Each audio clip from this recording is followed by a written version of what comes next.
Hey YouTube, what's up? Time itself here, and I got some Downturn Domination for you today. The class I'm going to be using is a G36 with a silencer and a holographic sight. Now, silenced assault rifles are a lot of fun in these games. We're going to talk about the silencers more, but the reason I'm using the holographic sight is because, well, the G36 iron sights are terrible, and I wanted to work on the holographic weapon challenges, so, you know, why not? It seemed like a good choice. I don't really like it normally. The frame just takes up too much space, and there's too much glare if you find yourself with your back to the sun. So, good for getting some extra XP for the weapon myself. Not my favorite to use, actually. But the silencer here, I'm finding that silencers are even more important in Modern Warfare 3 than they were in Modern Warfare 2 or Black Ops. And that's mostly because of Assassin Pro. Now, I can crank out counter UAVs with a support class that has just UAV and counter UAV. I think I posted some videos where I did that, and it's really good.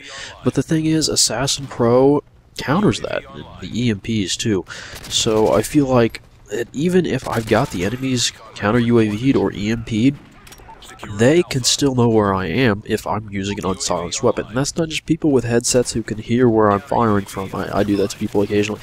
But I show up on the minimap for them still. And so if I'd rather not, well, I gotta use a silencer. You'll see here, I am amazed I still managed to get as many kills as I did in this game because, well, I think 13 people rage quit out of this game. And that's more people rage quitting than anyone on my team died. It was kind of ridiculous, and just like Black Ops and previous games, people quitting out is the reason why these games often end up being slow. I mean, it's not unusual at all to find ourselves with only 4 players on the enemy team, and if there are 2/3 as many players as normal, you often end up with about 2/3 as many kills, and, you know, it's just not a good game. I don't enjoy it. These guys, I feel bad for them, but I feel like I have to welcome to the game with a nice friendly Predator missile. Now, I don't like being involved, you know, it sucks, okay? There's no other way to put it, but if you don't like getting thrown into games in progress, the only thing I can suggest that you do is stop quitting out of games in progress and play with a team so that you don't get put into games where only 2 or 3 slots. And I find it's a lot harder to get put into a game in progress if you've got 4+ people on your team you're going into a game with. Other than that, just stop quitting out of games. If there aren't open slots in games, people don't get put into games in progress. It's that simple. Now the other one is, we still haven't really figured out how to push the pace of these games yet, so that's the other reason I usually don't use a silencer. I feel like if they know where I am, they come to me, but it just hasn't been working out, so I'm trying some other things. But the center of this map here is a really hot action spot. That broken corner of the building between A and B, where the office, you can go in through that corner. People coming up from B, people going around the building, coming from A, all sorts of places. That is always a hot spot on this map. So if I can be in this general area, I'll probably catch quite a few people going by, and I'll probably be able to pick up quite a few kills. And so it worked out for me this game, but I'm still messing around with it, so we'll see. Now you're probably thinking, Time, what on earth are you doing wandering around in the subway because there's no one down here? Well, actually, I am doing something, at least I think I am, is that Overwatch is going to stay directly over me, even if I go into the subway and blow it up. But when I was running around down there, the Overwatch was watching over A and getting kills for me. So a way to get kills without it being too risky, so it lets me cover the bottom while the Overwatch covers the top route. I thought it was kind of clever.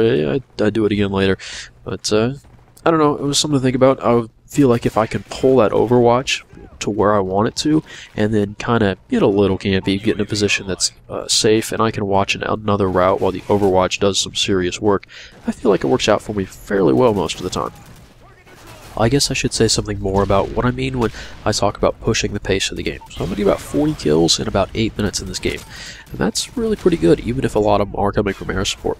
Because there aren't a whole lot of people in the game, it ends up being most of the kills in the game, but, you know, whatever.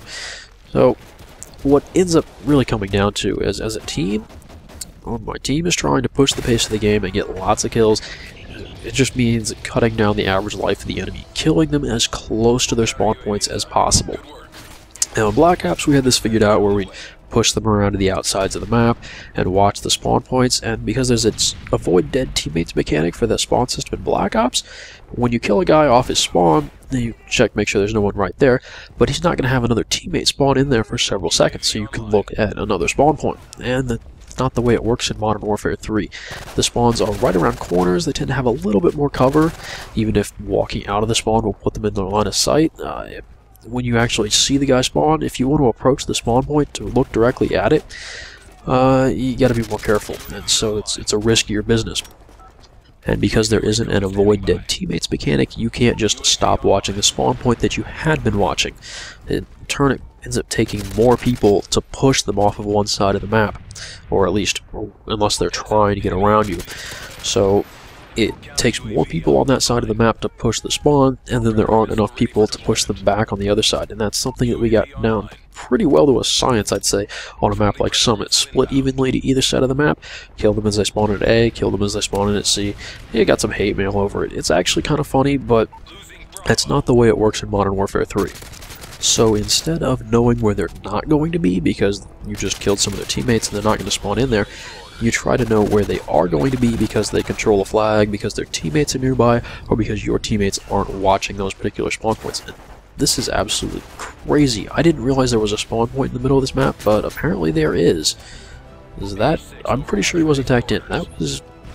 I don't even know what to think about it. I can't even be mad. I'm so confused. Flabbergasted. I don't understand what just happened to make him spawn right there, but you know, whatever. And then it's one of those things, you run out of your spawn point and you get shot. So I just have to learn to play smarter off of my spawns, I guess. You get back into this game.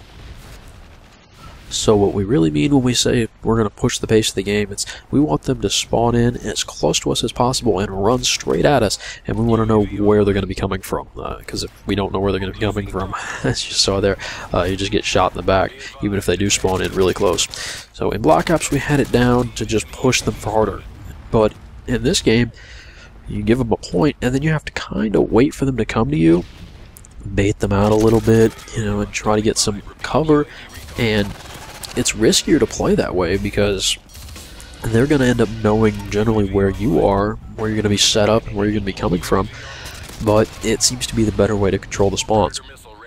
So in the end, it seems like at some level we kind of have to let them come to us, or at least let them leave their spawn points and run out into our loving bullets. You'll see the silencer here is great next to this high traffic area. They're not quite sure what's going on, and pick up a couple kills and assist there. Yeah, so they keep running into the building, and they're this is just such a high traffic area. If you can control it, it works out very well. So I guess the best motivator to get them to run out of their spawn, I mean, a lot of people worry more about their KD than winning in Domination, so is to try to get them to go for revenge kills, or I don't want to say it, but outweight them. Especially for an entire game, that sounds really boring. So hopefully they just keep coming back for revenge kills while we're set up to defend our 2 points. I don't know, we'll see how it goes. I should have used the striker on this guy. I would have rather had the kill cam, but we don't get to watch the final kill cam because he rage quits anyway. Anyway, sorry kind of rambled on there, but hope you guys enjoyed the commentary. I hope you enjoyed the video, and I will see you later. Have a nice day.